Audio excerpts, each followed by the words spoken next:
My goal in life was to be just like my dad. That's what I wanted. I wanted to be like my dad.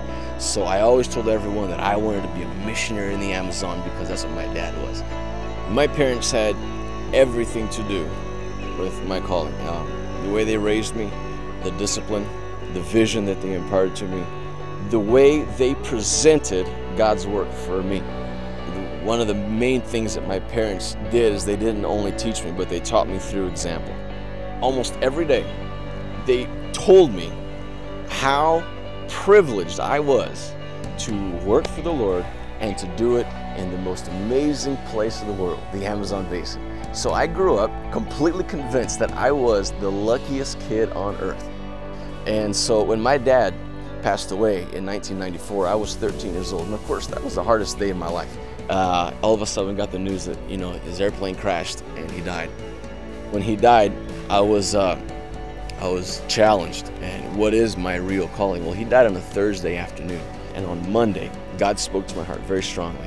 And he gave me a calling. I was only 13 years old, but it was so strong in my life that I've never doubted it. From that time on, I've never, ever doubted God's calling on my life to be a missionary as well.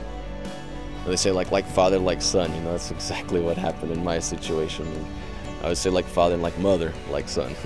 My dad and my mom, they would tell us, you guys can be anything you want in life as long as you're a missionary. You can be a doctor, but you'll be a doctor missionary. You can be anything you want.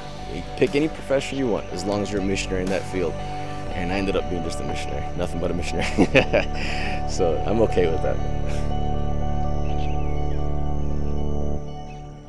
W następnym odcinku historia o niezmierzonej łasce Boga i mocy Jego słowa, których doświadczyło małżeństwo przeżywające niewyobrażalną stratę.